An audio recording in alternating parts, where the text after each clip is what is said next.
ብዙ ሰዎች ኢትዮጵያ ኦርቶዶክስ ተዋሕዶ ቤተክርስቲያን ኢየሱስ ክርስቶስን የማትሰብክ ይመስላቸዋል። ብዙ ሰዎች አሁን ስለ ክርስቶስ ስታወራ እንት ሃይማኖት ሌላ ነው እንዴ ብሎ I don't know why ለምን እንደሆነ ብዙ ሰው መናፍቅ ስለሚሆኑ ቤተክርስቲያን ስለማያውቃት ስለማይረዳ እና ቤተክርስቲያን ስለ ክርስቶስ ስትጠየቅ ግራ ነው የሚገባት። ምንም ታንሰው የኢትዮጵያ ኦርቶዶክስ ተዋሕዶ ቤተክርስቲያን ውስጥ ያለው ኢየሱስ ክርስቶስን ኢትዮጵያውያን የሚያውቁት አይመስለኝም።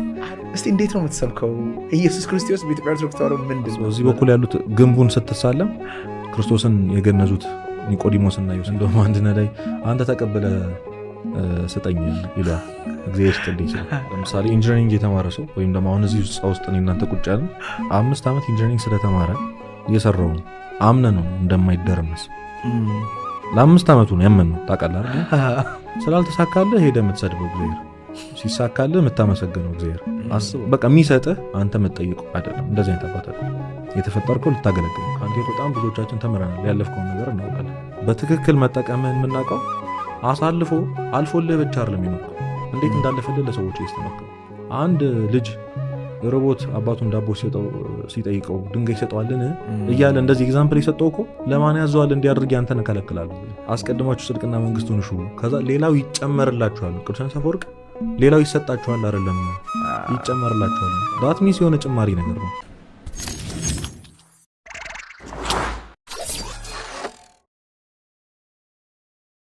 አንዱ እንደ ኦርቶዶክስ የኢትዮጵያ ኦርቶዶክስ ተዋሕዶ ቤተክርስቲያን ውስጥ ያለው ኢየሱስ ክርስቶስ ኢትዮጵያውያን የሚያውቁት አይመስለኝም።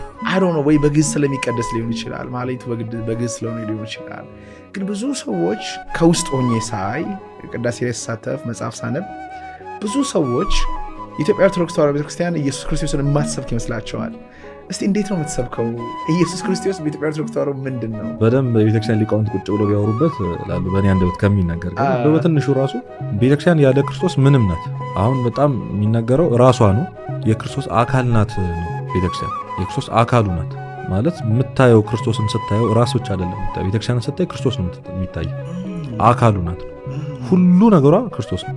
ከመጀመሪያው ከቅጥሩ ስገባ እያንዳንዷ ነገር የመጀመሪያውን ያውን ሰው ሄደ እኔ በጣም ዲፕ ትሆንብኛል ቤተክርስቲያን። እንግዲህ በጣም ረቂቅ ናት።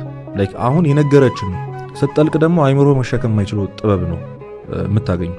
አስበው እዚህ በኩል ያሉት ግንቡን ስትሳለም ክርስቶስን የገነዙት ኒቆዲሞስና ዮሴፍን እያሰብክ ነው። ከዛ ወድቀህ ስትሰግድ ደግሞ ያን የክርስቶስን ስጋ እየተሳለምክ እንደሆነ ጉልላቱ፣ አሰራሩ፣ ክብ መሆኑ፣ ቤተ መቅደሱ 3 ክፍል መሆኑ ሁሉ ነገር ከክርስቶስ ጋር ሪሌት ያደርጋል። እያንዳንዷ ነገር ከበሮ ውስጥ ያለው ጠጠር ራሱ 5 አማልክት ምስጢራት እያንዳንዷ ቁጥር እና አንዳንድ ሰው ምን ይመስላል አሁን በጣም ዲፕ ሳልገባ መግለጽ የምፈልገው ይሄ ሲምቦሊክ የሚደረጉት ነገሩ ከመጣ በኋላ ሲምቦሊክ ያደረግናቸው ይመስላችኋል። ለምሳሌ ድንገት 5 ሆኖ ተገኘና በቃ ይሄ 5 አማልክት ምስጢራት አይደለም። 5 የሆነ 5 አማልክት ምስጢራት ምሳሌ ስለሆነ ነገሩ 12 የሆኑ 12 ሐዋርያት ትርጓሜ ስለሆነ ጽናጽሉ ላይ ያሉት የሚያቃጭሉት 5 የሆኑት የ5 አማልክት ምስጢራት 2 የሆኑት የብሉይ ኪዳንና የሐዲስ ኪዳን የፍቅረ ቢጽና የፍቅረ እግዚአብሔር ታስቦ የተሰራ ነው እንጂ ሰደንሊ ከሆኑ በኋላ በትግል ከክርስቶስ ጋር ሪሌት የምናደርገው ነገር አይደለም። እያንዳንዱ የጽናጽሉ መጣል መደፋቱ፣ እየነጩ ማንሳቱን፣ እሱ ከበሮ መመታቱ፣ በጥፊ መመታቱ፣ ጅራፉ ምኑን አንስተን ምን እንተዋለን? እና አንድ ጊዜ ዲያቆን ከሌን ጠይቆ የመለሰው መልስ ያስደንቀኛል። 50 እግርን አንዴ ኢንተርቪው ያደረጉት ይባላል። 50 እግር ትሉ እና መጀመሪያ ስትራመድ የምታነሳው እግር የትኛው ነው ሲሉት እስኪ ሊዮ ብሎ ለሞከር ሲነሳ በቃ ተደነቃቀፈ፣ ግራ ገባው። እና ቤተክርስቲያን ስለ ክርስቶስ ስትጠየቅ ግራ ነው የሚገባት። ምንም ታንሰውሽ ማለት የትኛው ነገር ሜንሽን ይደረግ መሬቱ፣ ሰማዩ፣ ሁሉ ነገር ክርስቶስ ነው። እና ምን በቃ ልክ እንደ 50 እግር በቃ መንተባተብ ነው። አሁን እኔ ምኑን ላውራለህ ግራ ነው የሚገባኝና እንደዛ ብዬ ነው መመለስ እንጂ ስቲል ደግሞ ይሄን ሁሉ ሴንቸሪዎች የተሻገረ ጥበብ 1000 ዓመታት የተሻገረ ጥበብ በሲምቦል ዲፕ ላይ ያስቀምጣል። መተቸቱ ደግሞ ትንሽ ያማል አንዳንዴ እንደ ጄኔሬሽን። አንዴ እኔ ታሉ 40 ምንጭ ቅዱስ ገብርኤል ቤተክርስቲያን ሄጄ አገኛቸዋለሁና ፊደል እንዴት እንደተፈጠረ ዜማ እንዴት እንደተፈጠረ ቅዱስ ያሬድ ሲነግሩኝ በወቅቱ አክሱም ላይ ሰዎች በጣም በዘፈን ጠፍተው ነበር አሉና ቅዱስ ያሬድ በጣም ተጨነቀ። ያኔ እንግዲህ ወርቃማ ፔር ነው ቅዱስ ያሬድ አቡነ አረጋዊ አጼ ገብረ መስቀል ንጉስ በነበሩ ሰዓት በቃ ንጉስም አሉ ጻድቃንም አሉ አብረው ነው በቃ it was like perfect የሆነ ሞመንት ነበርና በዛ ነው ተመስጦ ዜማውን የደረሰው። እና ግን አትሊስት እነሱ የፈጠሩትን ነገር እነሱ የሰሩትን ነገር በዚህ ጄኔሬሽን አይደል ለኢትዮጵያዊ ለዓለም ማድረስ መቻል አለብን። ብዙ ሰዎች አሁን ስለ ክርስቶስ ስታወራ አንተ ሃይማኖት ሌላ ነው እንዴ ብሎ I don't know why ለምን እንደሆነ አላውቅም ያስገርመኛል። እና ብራንዱ በሆነ መንገድ የተመታ ይመስለኛል በጣም። ይሄንን እንግዲህ የራሳችን ተጠያቂዎች ምን መሰለ አሁን ለምሳሌ ኢንጂነሪንግ የተማረ ሰው ወይም ደግሞ አሁን እዚህ ውስጥ ነው እናንተ ቁጭ ያለ 5 ዓመት ኢንጂነሪንግ ስለተማረ የሰራው አምነ ነው እንደማይደረመስ ለ5 ዓመቱ ነው ያመን ነው ታውቃለህ አይደል? ፕሌን ላይ የምትወጣው ሊሆን ያክል ዓመት ተምሯል ብለህ ወይም ደግሞ ሲቪውን አይተህ ምናምን አይደለም ታምነዋለህ። ያነሱ እንግዲህ በአየር የሆነ አልሙኒየም ተሸክሞ ሲሄድ የሚመራውን ሰው ያምነው ነው ያስገባኛል ብለህ መኪናም ልክ እንደዛ እኔ እናንተ እንግዲህ 20-30 ዓመት ኦርቶዶክስ ሆነን በዚህ ሁሉ ዓመት ውስጥ እንደው ቤተክርስቲያን አንተን አምና ይሄ ይወክለኛል ምክንያቱም የሁሉ ዓመት ብላ አሳይን አታረግም። አንተ በጣም የሚታፈርብን ሰዎች ነው ቢሆን እኮ ነው ስለ እንግዲህ ቅድም የሰጠኋቸው ኤግዛምፕሎች አሉ። በ5 ዓመት የተማረ ሰው ነው እነዚህ አምነን ቁጭ እያልን ያለን እውቀቱ አለው ብለን የመስራት አቅሙ አለው ብለን ስላመን ይሄ ሁሉ ዓመት ኦርቶዶክስ ነን ይሄ ሁሉ ዓመት ኖረናል ተመላልሰናል። ግን ቤተክርስቲያን ታምንብሃለች ወይ? ቤተክርስቲያኑ ስታድግ አውቃሃት ማደግ ወይ ደግሞ እሷን አውቃሃት ማደግና እሷ እጅ ላይ ማደግ በጣም ይለያይ ነገር እና በጣም ብዙ ሰው ቤተክርስቲያን እንዴት መሰለ ፓርታይም እናቱ ያደረገት ወይም ፓርታይም ጊዜው እግዚአብሔር እንደዛ ነው ያደረገው አብዛኞቻችን። ስለዚህ እንዴት መሰለ በጣም ብዙ ሰው የሆነ ነገርን ሲያደርግ ወይም ደግሞ የሆነ ምንፈልገው አይነት መኖር ፈልገው አይነት ህይወት አለ። በተለይ ደግሞ ዓለማዊ ህይወት ላይ ፋንሲ ህይወት መኖር ትፈልጋለህ፣ ሰክሰስፉል መሆን ትፈልጋለህ። ግን እንዴት ነው መሆን የምትፈልገው? የሆነ ከኋላ ብሌም የሚያደርግህን ቃል ወይም ደግሞ የሆነ ድምፅ አትፈልግም። እሱን ለማጥፋት ነው እሑድ ቤተክርስቲያን የሚደርስ። ወይም ደግሞ በጣም ሀብታም መሆን ይፈልጋል። ሀብታም መሆን ይፈልግበት መንገድ እግዚአብሔርን ማያስቀይም ቢሆን ደስ ይሏል። ይሄ ጀርባው ሌላ ኢንቴንሽን አለ። አንተ እግዚአብሔርን አለማስቀየም አይደለም እየፈለክ ያለው እሱን በማስቀየም የሚመጣብህን የወቀሳ ድምፅ እንዲረብሽ አትፈልግም። እዚህኛው ላይ ይፈልግ እንጂ ፕራዮሪቲ ሆኖ አይደለም። ይሄ በጣም ዲፈረንስ አለ። በጣም ብዙ ሰዎች ተሸውደው ይሄዳሉ። በዚህ ነው በጣም ዌልዚ መሆን ይፈልጋሉ። በጣም ፋንሲ ላይፍ ይፈልጋሉ። ስላልተሳካለህ ሄደህ የምትሰድበው እግዚአብሔር፣ ሲሳካልህ የምታመሰግነው እግዚአብሔር። አስበው እንግዲህ ሁሌ ኮንሱመር ነው እግዚአብሔር ሁሌ ማለት ነው። እና ብዙ ቦታ ተናግሮ ያለው እግዚአብሔር የኤቲኤም ማሽን አይደለም። የሆነ ጸሎት የተባለ ካርድ አስገብተህበት እምቢ ስልህ የምትደበደበው ማሽን አይደለም። የሆነ በቃ የሚሰጥህ አንተ የምትጠይቀው አይደለም። እንደዚህ አይነት አባት አይደለም የተፈጠርከው ልታገለግል። እኔ በጣም ሁልጊዜ ማስበው ነው የሚደንቀኝ ነገር ከእግዚአብሔር ወደኛ አልቋል እኮ ከዚህ በላይ ምን ያርግልን ማለት። አሁን ይሄ እኮ በጣም እያቀበጠ ነው ታውቃለህ። በጣም እንድተነፍስ እንድትበላ እንድትጠጣ ከዛ ከሱ እሱን ቃል ገብቶልናል። ስለምትበሉ ስለምትጠጡት አትጨነቁ ብሏል። እሺ ይሄ ቃሉ ነው። ሌላ ህይወት ላይ ያፕን የሚያደርገው አንተ ህይወት ላይ ያፕን ያደርገው ህይወት ላይ ያፕን ያደርገው ነገር በጣም ፋንሲ ላይፍ እኮ እንድንኖር እያደረገን ያለው ማለት ከተናገረውም ሊያደርገው ከሚገባውም በላይ ስለሚወደን እያደረገ ያለው ነገር ነው። ግን ፋክቱን ስናየው እውነተኛው መንገድ መሆን የነበረበት ከሱ የመጣው ነገር አልቋል ማለት ስጋውና ደሙን ከመስጠት በላይ ምንም ሊያደርግልህ አይችልም። በአርብ ዕለት ከዚህ በላይ ምንም ሊያደርግልህ አይችልም። ጨርሷል። አሁን ከአንተ ወደ እሱ መሆን የነበረበት ስቲል እስካሁን ከሱ ነው የተቀበልን ያለው። እንደው ፍቅሩ አያልቅም እንጂ እኔ እግዚአብሔር ባይሆን ኖሮ እንደው ምን ይውጣን ነበር ነው ማለት መኑ ይመስለክ ምና ማለት ነው ከማለት ማን ይመስልሃል የተባለው ለዚህ እውነት እሱ ባይሆን ራሱ እግዚአብሔር ባይሆን ምንድን ነበር የሚወጣ? ሌላ የሆነ አለቃ ቦስ ያስብ ትቀልዳለህ እንዴ ማለት በጣም ቀበት ካንተ እንትን ስለለ ሰው እንደዚህ አይደል የሚል ብዙ ከሰጠው በኋላ ዝም ብሎ የሚያደርግልህ እግዚአብሔር ግን ሁልጊዜም እሱ ይጠብቃል ወይ እጃችን ይጠብቃል። እኔ ለአንተ ዓላማ አለኝ ነው የሚለው መጽሐፍ ቅዱስ። እዚህ የሆነ ፐርፐዝ አለ እዚህ ምድር ላይ መጣበት። የመጀመሪያው ሰዎችን ወደ እግዚአብሔር መመለስ። አንተ ተመልሰህ ሰዎችን መመለስ። ለዚህ ሰባኪ መሆን አይጠበቅብህም። ሞቲቬሽናል ስፒከር መሆን አይጠበቅብህም። ዘማሪ መሆን አይጠበቅብህም። ሰው የእግዚአብሔር የክብሩ የቸርነቱ ሰባኪ ነው። በህይወቱ መስበክ ይችላል። በኑሮ መስበክ ይችላል። አንተ ታክሲ ስትሳፈር ረዳቱን ትሪት የምታደርግበት መንገድ እግዚአብሔር መስበክ ያለ ለዛ ሰው ተስፋ መስጫ ነው። የሆነ ነዳይ መጥቶ ብር ሳይኖርህ እግዚአብሔር ይስጥልኝ የምትልበት ኢንቴንሽን መንገድህ ራሱ ለዛ ሰው ተስፋ መስጫ ነው። እግዚአብሔርማ እኮ ይሰጣል። እንደውም አንድ ነዳይ አንተ ተቀብለ ስጠኝ ይለዋል። እግዚአብሔር ይስጥልኝ ሲል የሚሰጥ ከሆነ ለማስጠኝ ይሄ በጣም በጣም በቃ ለነሱ ልንሰጠው የሚገባን የተሰጠን ነገር ነው ሁሉ እና እያንዳንዱ የምታልፈው ነገር ወይም ደግሞ ዛሬ ጠዋት መነሳት ለአንተ ብቻ አይደለም ለሆነ ሰው ነው። አሁን ማኔ እንግዲህ ከአንተ ህይወት በጣም ብዙዎቻችን ተምረናል። ያለፍከውን ነገር እናውቃለን። በትክክል መጠቀምህን የምናውቀው አልፎልህ ብቻ አይደለም የሚኖር እንዴት እንዳለፈልህ ለሰዎች እያስተማርክ ነው። እግዚአብሔር እንደሚያሳልፍ በአንተ ህይወት ሰዎች ተስፋ ያደርጋሉ። ሰው እንግዲህ በእንደዚህ አይነት ነገር ውስጥ አልፎ እንደዚህ ሰክሰስፉል መሆን የሚችል ከሆነ ታዲያ እኔስ እግዚአብሔር ለምን አያደርግልኝ ብሎ ማሰብ ይጀምራል። በጣም ብዙ ኤግዛምፕል መጽሐፍ ቅዱስ ላይ ክርስቶስ ሲሰጣቸው የነበሩት እንደዛ ነው።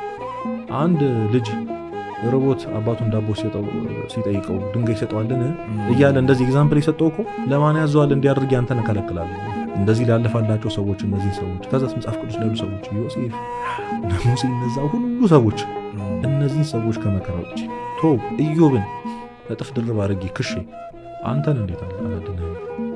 ስለዚህ ምስክሮች ነን፣ ሁላችን ምስክሮች ነን። የቸርነቱ ምስክር ነው። እንዴት ዋልክ እንዴት አደርክ ሲባል እግዚአብሔር ይመስገን የምትለው እኮ እሱን ያሳደረኝ እያልክ ነው። ስለዚህ ማደር በሱ ነው፣ መዋል በሱ ነው፣ መተኛት በሱ ነው፣ መንቃት መተንፈስ በሱ ነው። እና በመንገዳችን በህይወታችን ሁሉ እኛ ሰባኪዎች ነን። ሰውነት ሰባኪ፣ ሁሉ ነገር ሰባኪ እና ወደ ቀደሙ ነገር ስመለስልህ ቤተክርስቲያን ለዛ ነው ማንወክላት በህይወት ለመኖር ስለምንጠር ስለማናውቃት ስለማይገባን አንዳንድ ብዙ ሰው መናፍቅ ስለሚሆነው ቤተክርስቲያን ስለማያውቃት ስለማይረዳት እና ስናር ኢዚ ቲንግ ደግሞ ምንም አባቶቻችን በዜማ ቢያስቀምጡ በቅኔ ቢያስቀምጡ በበዓላት በሲምቦል ቢያስቀምጡ ረሃቡ ግን ከሌለ ረሃቡ ለማወቅ ክርስቶስን አባቶቻችን ላይ ጥበብ እንደነበራቸው ለምን ሀገራችን መጀመሪያ መጽሐፍ ቅዱስ እንደተጠቀሰች ለምን 40 ጊዜ እንደተጠቀሰች ለምን ሰው ሁሉ አማኝ እንደሆነ መጀመሪያ መራብ አለብን። መፈለግ ያልከው መራብ ያልከው ነገር በጣም አሁን ቅድም ለምሳሌ የቤተክርስቲያን ቋንቋ ግዕዝ ነው። የዓለም ቋንቋ እኮ እንግሊዝኛ ችለነዋል። እንዴት ነው ተደብድበህ የተማርከው? ትምህርት ቤት ገብተህ መስት ስለሆነብህ እኮ እና አይ ቲንክ የጉዳዩ ቫሉብል አልገባም። የሆነ ኤክሰፕሽናል ነገር እየመሰለ ነው። ኤክሰፕሽናል አሁን እየኖርክ ያለው ላይፍ ነው ነገራችን ተጨማሪ ያ ነው ዋናው። አስቀድማችሁ ጽድቅና መንግስቱን ሹ ከዛ ሌላው ይጨመርላችኋል። ቅዱስ አፈወርቅ ሌላው ይሰጣችኋል አይደለም ይጨመርላችኋል። ዳት ሚንስ የሆነ ጭማሪ ነገር ነው። በጣም በእርግጠኝነት ደግሞ እግዚአብሔር አስቀድመ ጽድቅና መንግስቱን ስትሻ ማለት ነው ያ ስትፈልግ የነበረው ነገር እንደምትተው ስለሚያውቅ እንደምትንቀው ያውቃል። አሁን ትላንት ለአንድ እህት እያሰዷት ነበር። እኔና አንተ ወይም ደግሞ ካዥዋል ሰዎች የምንኖረው ህይወት የምንጸየፈው ህይወት አለ አይደል? ራሱን የጣለ ሱሰኛ ኦር ሰምቲንግ ምናምን ይሄ አለ መኖር የማትፈልገው ከዛ ሰው ሲኖርም ጀጅ የምታደርገው ምናምን ህይወት አለ። እንደዛ መሆን አልፈልግም የምትለው ለመንፈሳዊ ለስፒሪቹዋል ህይወቱ አሁን አንተ ካዥዋል እየኖርክ ነው። ለምሳሌ መኪና አለ፣ ቤት አለ፣ ጽድት ያለ ልብስ የምንኖረው ምናምን። ለቅዱሳኑ ቅድም አንተ የምትጸየፈው ህይወት አለ የአንተ ህይወት ለእነሱ እንደዛ ነው። ዓለምን ብቻ የመፈለግ ህይወት ያ የቆሸሸው ለምን መሰለህ? ነፍሴን አሳየኝ የሚል ድሮ ልጅ እያሉ የጻፍኩት እንትን ነበር ጽሁፍ ነበር። በስንት ዓመት 13 እና ነፍሴን አሳየኝ ሚንስ ሜቢ እንዳዝንላት ለመሰለህ እያየናት ስላሉ ነው። አሁን ነፍስህ ጾም ማለት እንግዲህ የነፍስ ምግቧ ነው። እየጾምን አይደለም ማለት በጣም ቀጭጫለች ማለት ነው። አስብ፣ ያልጾምክበትን ጊዜ አስብና ምን ያህል ጊዜ እንዳልበላች አስባት። ጸሎት ልብሷ ነው፣ ብርሃኗ፣ ውበቷ ነው። እስከዛሬ ያልጸለይከውን የጸሎት ጊዜያቶች አስብና እንግዲህ እንዴት ኩምሽሽ እንደምትል አስብ። ከዛ ኃጢአት እንዴት እንደሚያጎሳቁላት ደግሞ አስብ። እና የሆነች በቃ ታች ምጣድ ላይ እንደቆመ ይሄ የጋለ ምጣድ ላይ እንደቆመ በጣም ሰውነቷ በቁስል እንደተመታ ሙቀትና ብርድ እንደሚፈራረቅባት ብቻ በጣም ብዙ ስቃይ ያለባትን ነፍስ ባያት ሜቢ ደንግጬ ይመለስ ይሆናል። እና ለቅዱሳን ወይም ደግሞ መንፈሳዊ ህይወት ላይ ለሚኖሩ ሰዎች የሚታያቸው የስጋቸው ጉዳይ አይደለም፣ የነፍሳቸው።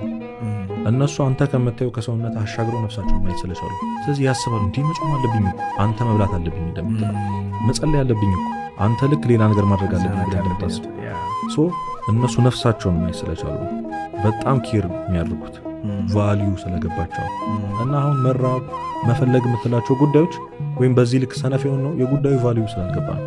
ጆርዳን ፒተርሰን ዶክተር ጆርዳን ፒተርሰን በጣም ኢንስፓየር የሚያደርገኝ ሰው እሱ አሁን እንግዲህ ስለ ክርስቶስን ማግኘት ለምን ቀላል አልሆነም ታዲያ? እንደዚህ አምላክ ከሆነ ካለ እሱን ማግኘት ማየት ምንም ቀላል አልሆነም።